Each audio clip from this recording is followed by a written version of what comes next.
Um, Mark has been telling us or teasing us for a long time about the Oculus Rift, and I don't know. We're probably not going to see your demo, are we? Or can we actually use your demo, your app from the browser? Can I actually go to the browser and do that? Um, no, you can't really do that. No, but Okay, not yet. but Okay. no. But anyway, my demo really isn't. It's more about just showing you how to do it, and Sure. just how really easy it is. And it literally took me 5 minutes to Rift enable the Wow. demo I did, and that's just going to tell you how easy it was. But there were a few other things that were difficult, and that's what I'll talk about at the end of my presentation. But it really Okay. isn't difficult to do. It literally, all I did was replace the first-person controller in Unity with the Oculus Rift version, and it worked. Sweet. It Sweet. was that simple. Cool. Cool. So just one tip. I want you to make sure that you look at everybody in the eyes as you're doing your presentation. All right. I'm gonna let you get started. Okay, great, thank you. Okay, I just wanted to say thank you for coming tonight. I want to apologize for not being there. I had a family emergency and I'm in Indiana right now, but as with everything is virtually, um, this is going to be virtual and it's going to be virtual reality. And actually, I've got a neat story to say about that. The day that Facebook bought Oculus Rift, I actually went online into a virtual movie theater called Rift Max and listened to a bunch of people talk about it, and they showed videos. And it was a very social experience. And it was one of the things that made me really think that Facebook probably had made a very smart move when they bought Oculus, was just how social it was being able to go into a 3D virtual environment and listen to people talk and watch videos and on the Facebook and there was that night was really crazy because there were people going online posting videos of themselves smashing their Oculus. They literally took the Oculus, threw it on the floor, and there was one guy who did this. He actually took a really interesting video of him taking his DK1, putting on the floor, videotaping while he smashed it to pieces, and it was just Reddit, which is one of the big forums we have that day. It was just an amazing experience when Facebook bought Oculus. So I'm a real pro of the Facebook bought Oculus, and I'll talk about that later. But I just wanted to bring that up. VR can be really social, and I want people to realize that. Anyway, let's get started, okay? So this is about VR, and I'm a real proponent of VR. I think it's really great. Um, One of the things that made me really think about why I wanted to do VR was Ready Player One. And anybody who's read the books, they're really they though they're using VR as just a media as a clock mechanism, they really talk about how VR works.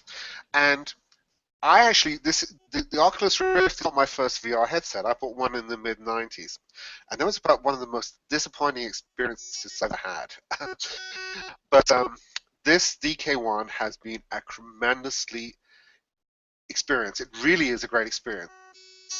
But notice that though the resolution is pretty low, especially if you did the red frame demo, you're going to see that what's really important about VR, and we can talk about it here in the immersion, is that you actually see three-dimensional shapes. It was actually the Barney moment. Uh, is that Barney is a character you meet fairly early on in Half-Life 2, and I was walking around Half-Life 2. It's actually a very good VR game. I don't recommend you do it until you got your VR legs, and we'll talk about that in a little bit.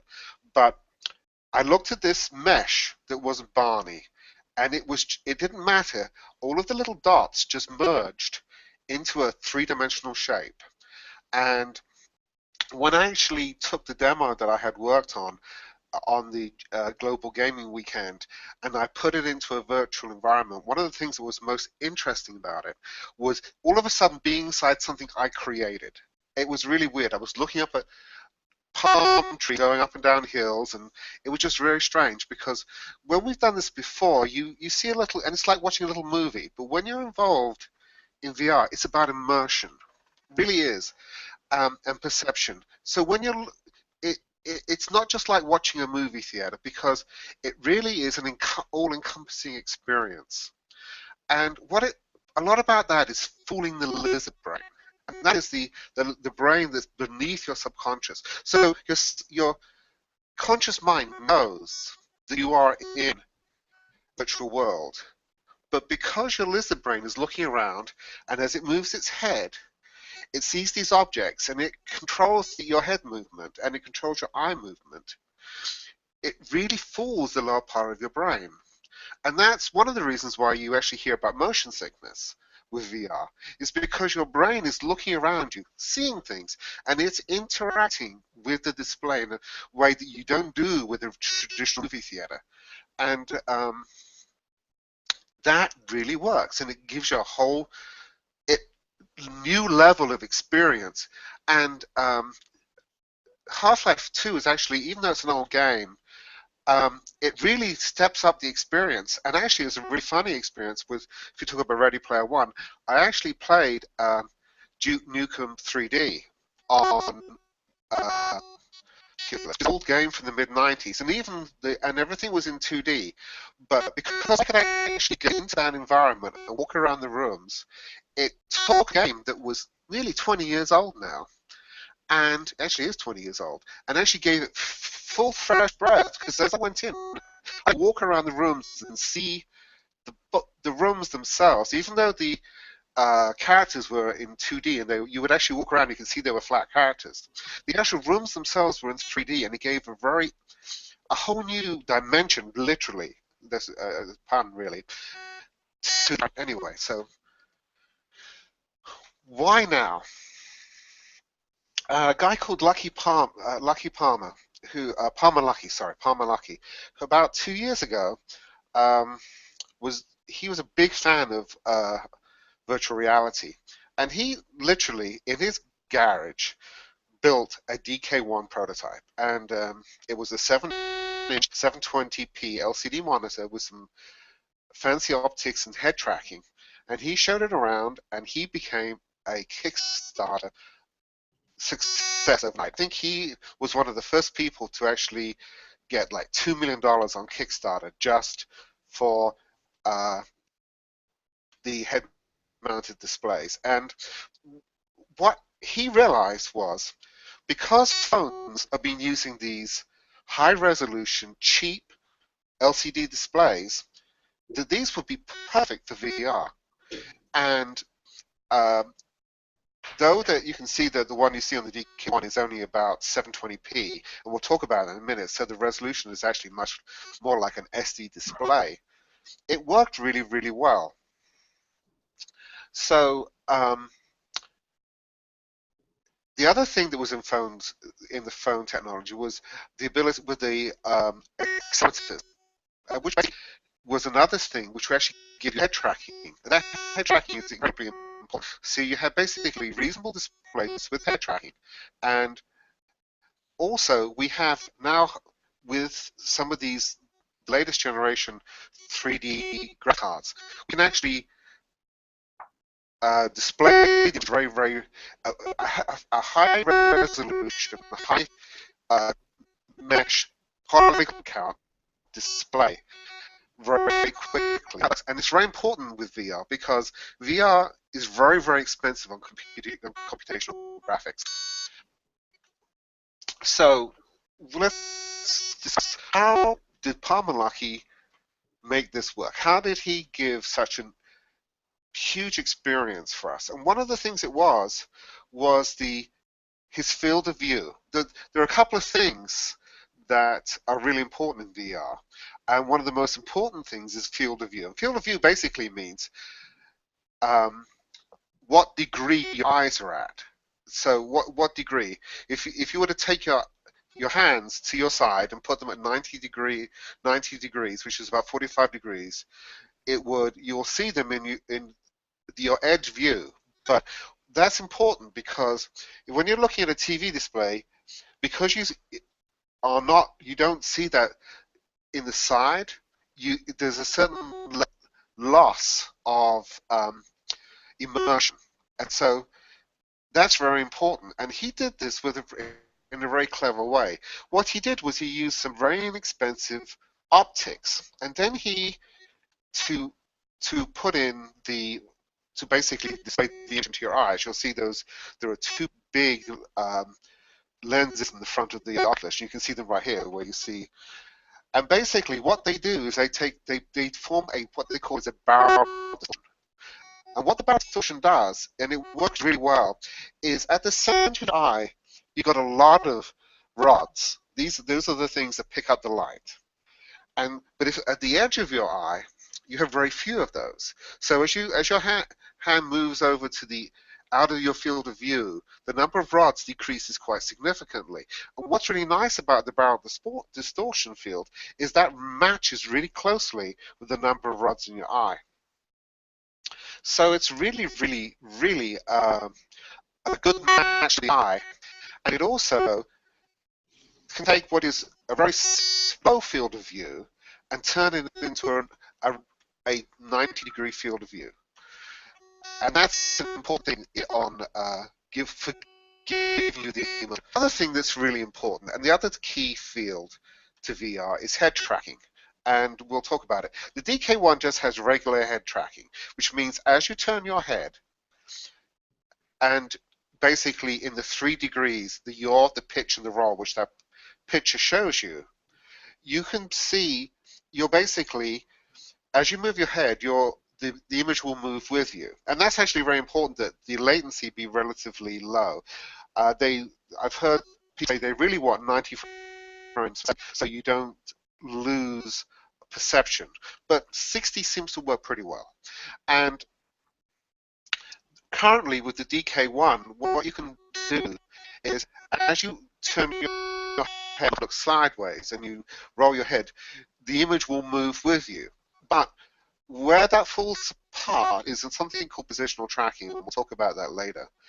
But the other thing that the DK1 does really well is it samples your head position 1,000 times a second.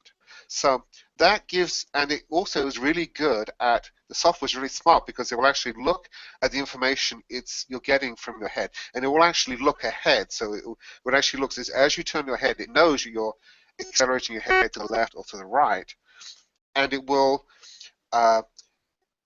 use smoothing curves to basically get a good feel. So it's some very, very complicated software in the Oculus Rift handling of the yaw, the pitch, and the roll. Now, the biggest problem with the DK1 is it doesn't use a thing called positional tracking. And what positional tracking is because it only sees in those 3 dimensions, if you were to take your head and actually put it between your knees, or you were to look around a corner, you'd lose that because it's not aware of the X, Y, and Z positions. It's only aware of the yaw roll. And so if you were in, say, a first-person shooter like Call of Duty, a lot of the time you'll stick it around the wall because you want to just take a quick glance. Well, you just can't do that. You're going to push your whole body around the wall in the DK1. You're going to get shot. But what's really nice about the DK2 is that it will actually measure that. So it will actually measure, move your head in 3-dimensional spaces, and that gives you a much better impression of it. Really nails the perception value. So that's really important. And positional tracking is the biggest problem with the DK1, in my opinion, other than resolution, which is the other one. So what is a DK1? A DK1 really is a computer monitor with some fancy optics and a little bit of tracking. And if you see the picture in front of you, what you're going to see is one taken apart. And the main component to the Oculus Rift is a 7-inch LCD monitor. And the actual box that's beside it, all that is a display driver that basically takes a VGA and feeds it into the screen. So basically, you're looking at a really small TV bolted to the front of your face with some fancy optics in it. And the part that the movement is handled by that little square box we saw, square PCB, which actually handles the 360. You can see there that there are three sets of optics. The optics right there is if you're nearsighted, farsighted, or regular vision.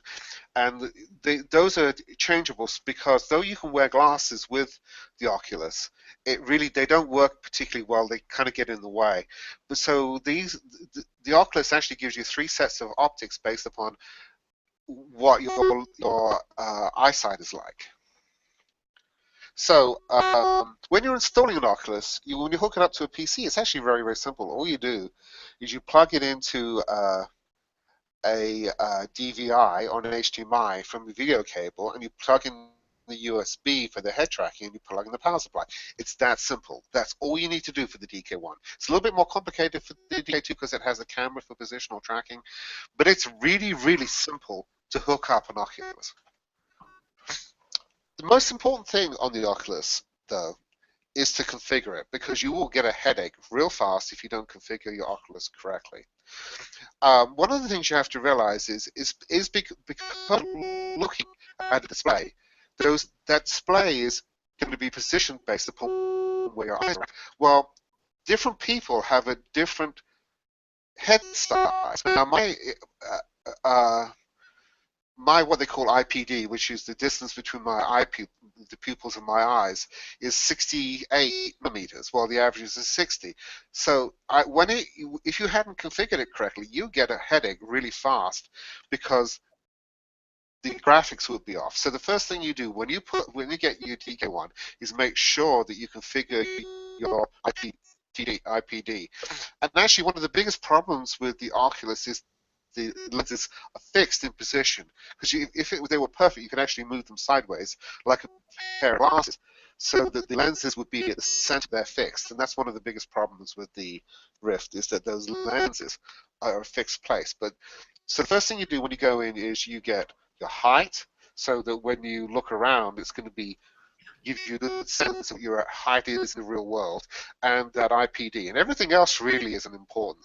They do a bit of what they call magnetic configuration to stop the display tracking off over time, but that my particular one seems to have a problem with the measurement side. So now that you got your Oculus up, what do? You want software for Oculus. And this, when we first started, it was a real problem because there was almost no software for the Oculus. You had the Tuscany demo, and you had a few people who had the Rift coaster, and there wasn't much going on. Now there's a huge amount of content for the Oculus. Steam actually had drivers specifically for Oculus, so you can actually go in and say, what games do I own, or what games can I buy that will work with the Oculus Rift? Steam and Valve are really one of the biggest proponents of the Oculus, and it makes sense because they sell games, and they see that the Rift has a very, very good likelihood of increasing the number of PC sales. So I'm not surprised they did it. But the best place to look for Rift software is a place called Rift Enabled. And actually, that if you'll see the image in front of you right now, which shows you the Half-Life 2 piece of software, it tells you that you can the various games that run with the Oculus Rift and how to configure them. And a lot of AAA titles are actually could be used with the Oculus Rift. I know a lot of people, including me, have Oblivion, the Oblivion series, Skyfall. I can't remember what it is, but Skyrim. Skyrim has what they uses third-party drivers, so you can actually play Skyrim on the Rift, and it's actually a very interesting experience because you walk around this huge world in using these drivers. Now, the drivers are not perfect because the shadows are off totally. So if you turn your head the wrong way, the shadows fly around. And that's a problem because what these drivers do is they basically replace the standard DLL, which is a driver for DirectX. And they basically take the image that is in the graphics card and they basically render it into two different frames and then apply the barrel distortion. And there are three different companies that do this: Tridef, Vireo, and Vorpex. Vorpex is about $50, and it supports a lot of software. I think the number of titles they have out there is quite high. The biggest problem with these, though, is that these games, and we'll talk about this later, were designed for um, a straight monitor.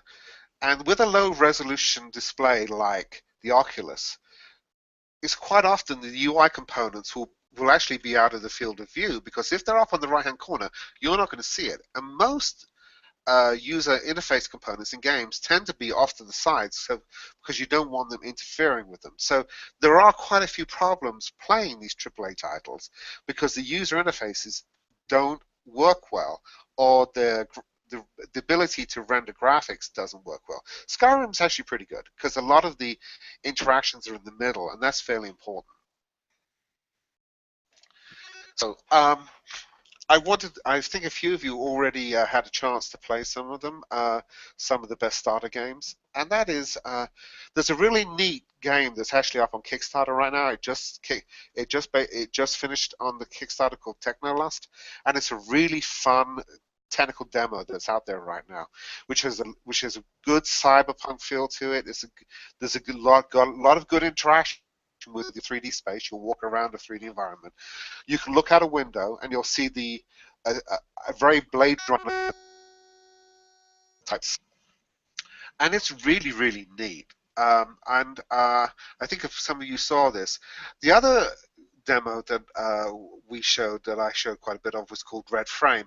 And the nice thing about Red Frame is that it's a good environment to see. It's got a lot of good high resolution textures, and as you walk up to something, it feels like you're in a real room. And I really like Red Frame.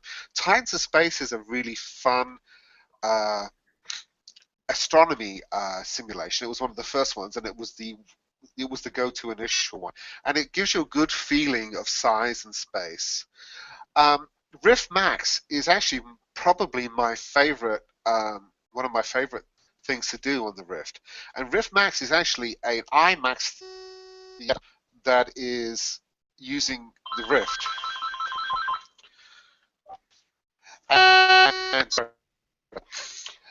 And one of the things that's really fun about the Rift Max is you walk into a movie theater. So one of the things you have a problem when you see a movie at home is that even if you've got a big screen TV, it still isn't that movie screen theater, the IMAX theater where you sit down in the third row and it basically blows your perception away. I sat down in Rift Max and watched 2001: A Space Odyssey, and it was a great experience because that's a movie, as with a lot of action movies, that are really good on the big screen. And the Rift Max, even though it's relatively on a low resolution device, really gives you that sense. It really gives you that going in and just being knocked out by the actual size of the display. And the other one is Minecraft, which is a port of Minecraft, which is pretty neat, and a lot of people enjoy doing that because they can go in, create environments, and walk around them.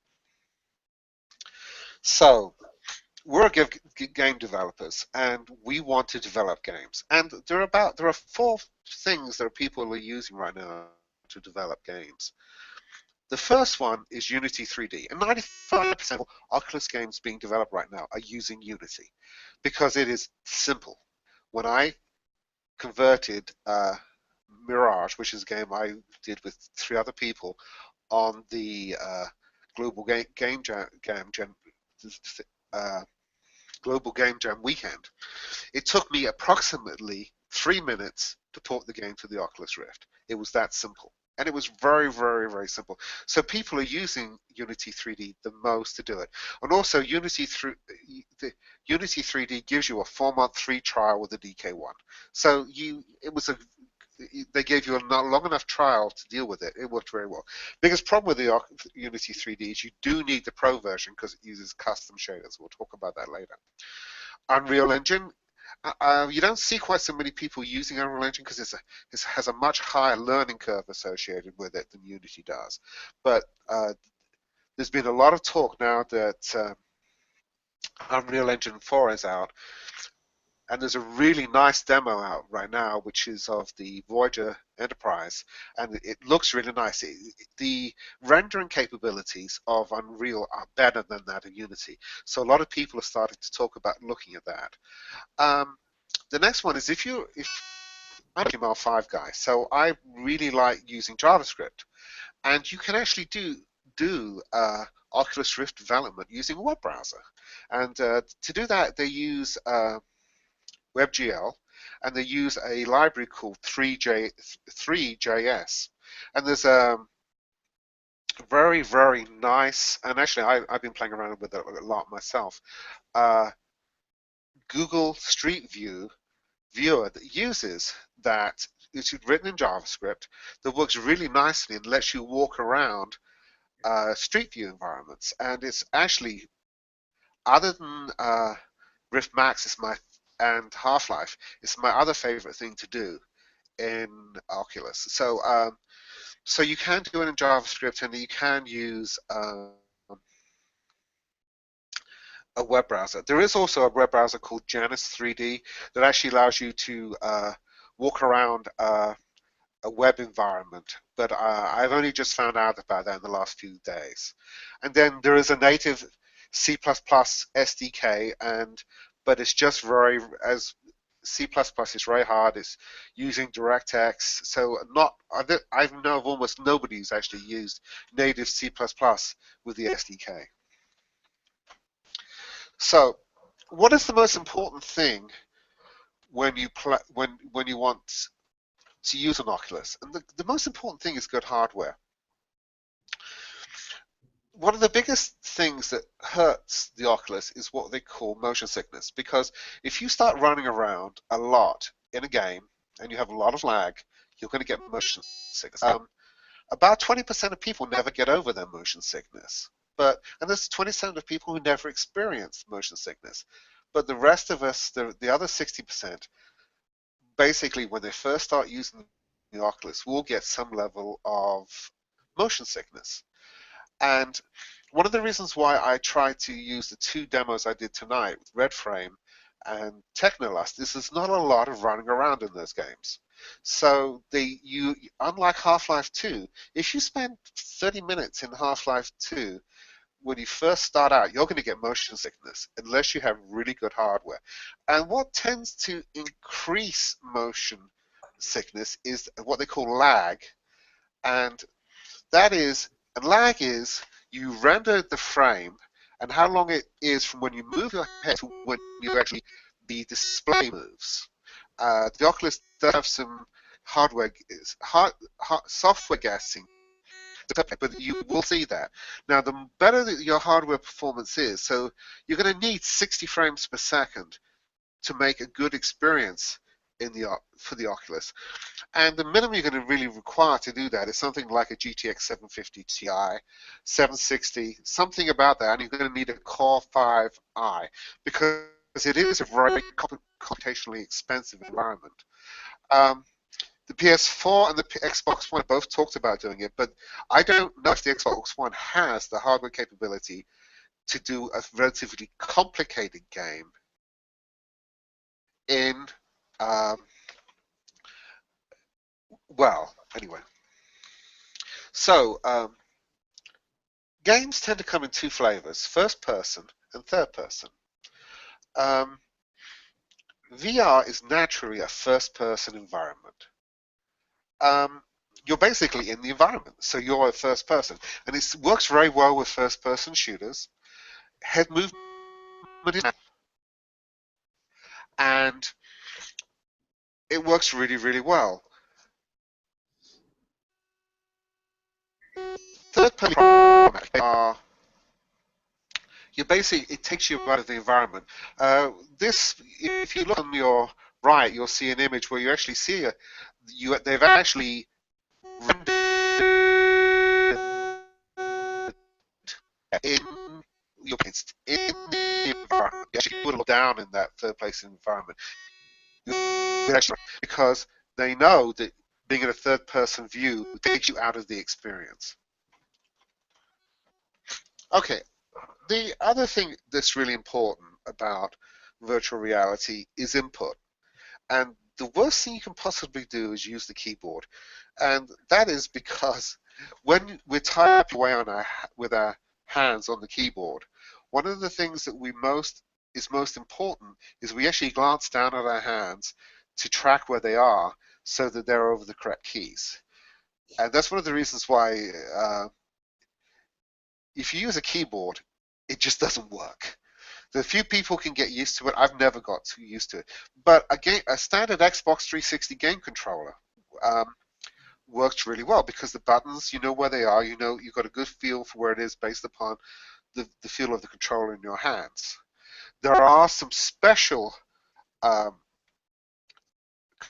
controllers that are used, and there's some really nice set of hardware called STEM, which actually has a controller that you put in your hand, and as you move it around in 3D space, it tracks that, and you can actually see your hand move around in 3D space when you actually are playing the game, and that's actually fairly important.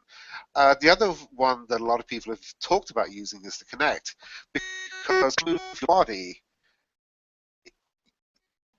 you can actually bend your body around you. So as you move your hands, Hey, you can Mark, actually see them. Yes. and why don't you try calling my cell phone, and I'll plug the speakers into my cell phone. Maybe if we do a direct call, it'll be better, because we're getting a lot of weirdness from your stomach. My stomach? I'm sorry. No, I'm joking, but we're getting a lot of feedback. Can you call my cell, or do you want me to call you? Just come. Just. Oh, okay. One second. What's it's I think he's wearing a headset. You're wearing a headset, aren't you? How about now? Is that No, better? it's you're Is it trying to just do a Lady Gaga song, I think, right now. okay? One of the things I can do is I'm going to turn my headphones off for a second and put them back on again. Okay, one second. Okay, let's try that just to see if that's any better. If not, we can dial in or something, because I think that'd be better sound. You should be able to dial in.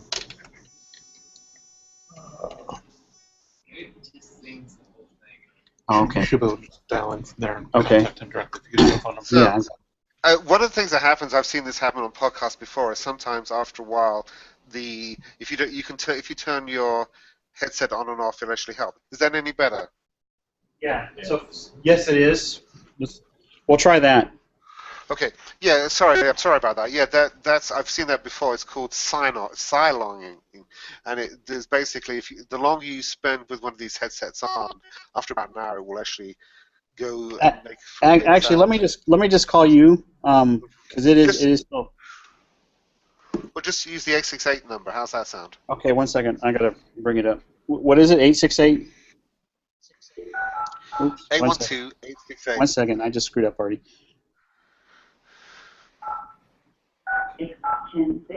Oh. 9. Okay. 1 second.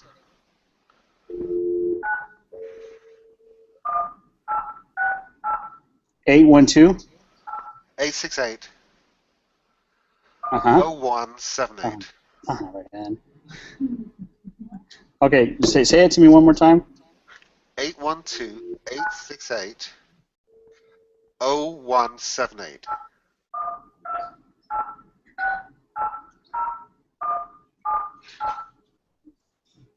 We're trying. Hello, how's that? Okay, yeah, let's do that and kill your other mic. Okay, sorry. Okay, thank you. So, anyway, the Kinect works really well, so let's get that second. So, one of the things that basically VR, because you're basically blind, you're not going to want to walk around the room. There are cables with the DK1 and the DK2. So basically, you're going to end up tripping over your own cables and getting hurt. So right now, VR is a seated experience.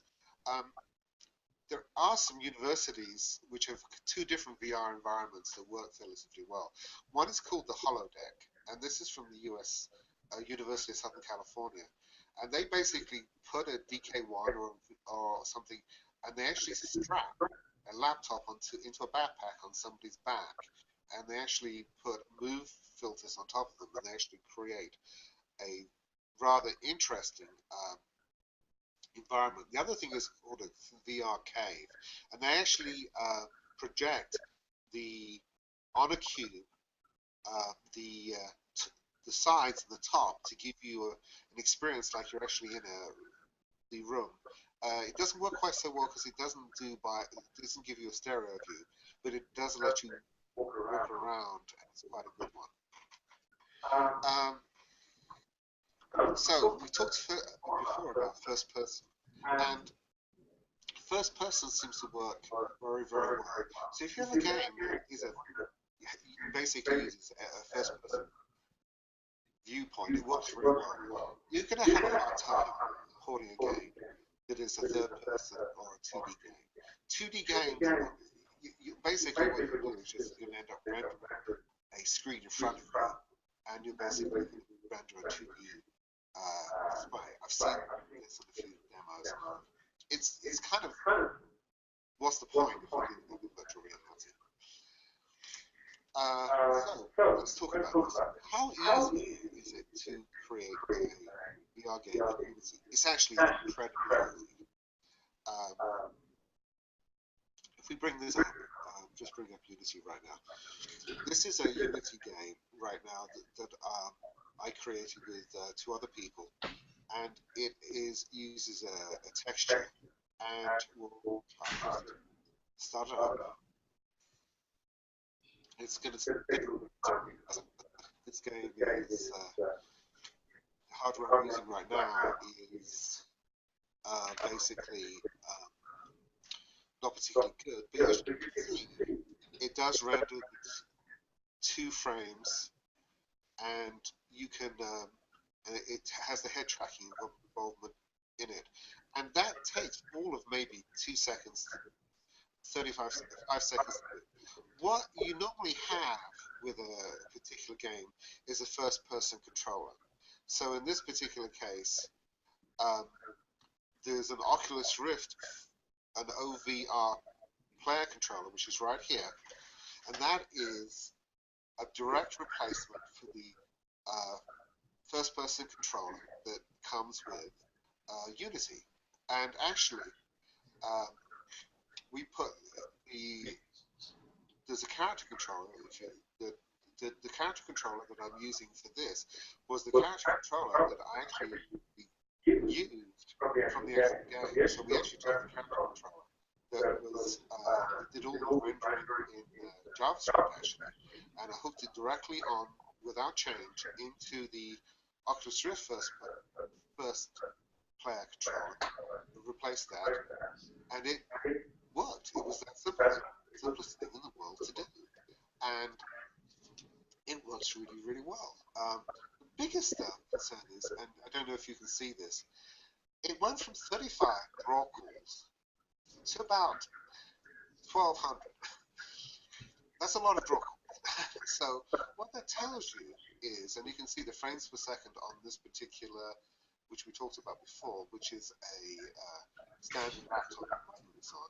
It's about 5 frames per second, which is really, really horrible because of the number of draw calls. And that is, so basically, you're not going to be able to use Unity well on a existing laptop because the number of draw calls involved high. So anyway, let's go back. There's another thing that is somewhat problematic with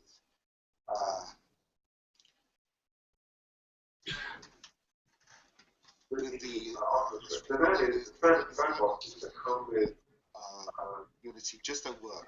They render wrong. So you end up having the sky looks wrong, so its position is off, and you actually end up replacing the Oculus skybox with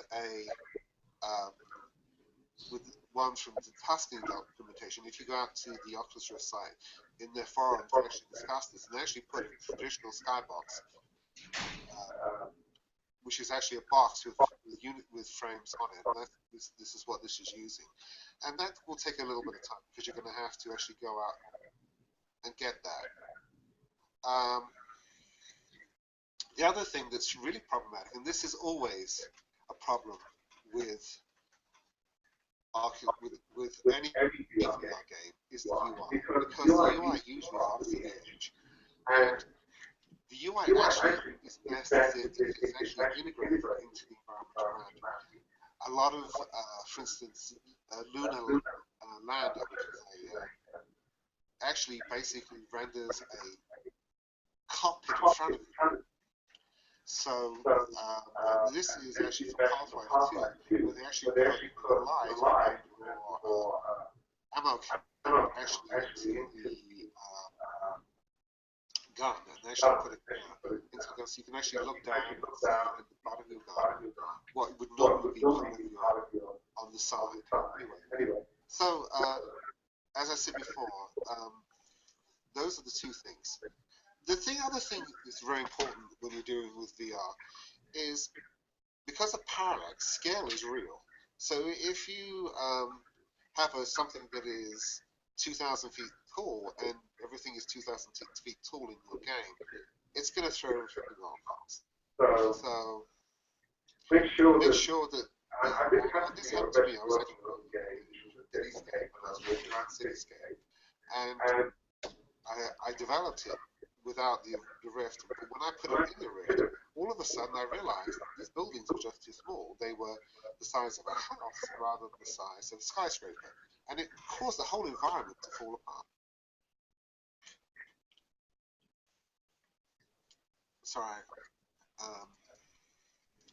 Anyway, that's the end of my talk, and so it's now I hopefully got you interested in Oculus Rift. You can go to they've stopped selling the DK1 and they're now selling the DK2, which is going to ship in about 2 or 3 months. I think it's currently shipping. The current DK2 is due to ship in July, and I think if you order it now, you're going to get it in either August or September. And they have a forum, and that's where you're going to get the SDKs, the software development kits. You're going to get the Unity components. You just put into the Unity as an import package, and that's it. Most of the talk occurs in Reddit. And Reddit has an Oculus Rift, which actually has multiple subreddits, but the big one for Oculus Rift is the Oculus subreddit, and that works really well. There's a forum called MTBS3D, and that is another good forum. And then there's Rift Enable to find your software.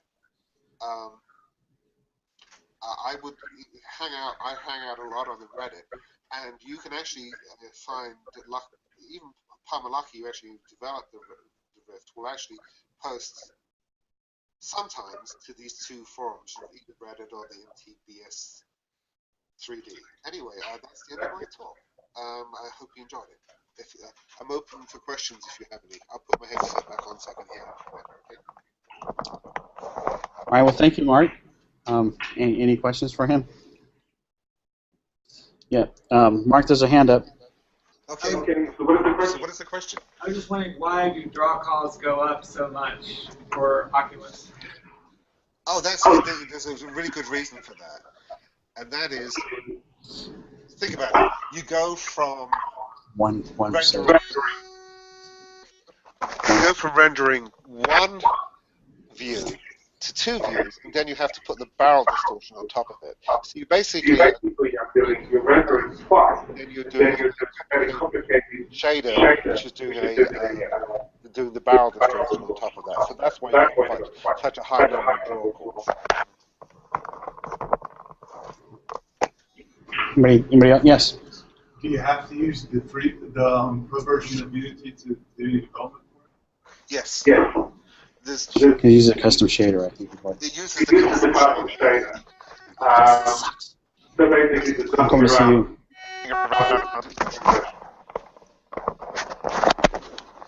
Okay. Any other questions? All right, Mark. Well, I appreciate it, and thank you for working with us to try to get this working. I apologize. for having to do this remotely. I'm sorry about the sound quality. I hope you got most of it, and thank you very much for your time. Yeah, thank you, and again, I think we recorded this, so hopefully the sound isn't as bad from his side. And yeah, we understand family's most important than anything else, so we're always secondary. But thank you again, Mark, and we're going to play with your Oculus Rift, just so you know. That's fine. All right, thank you, and we'll talk to you later.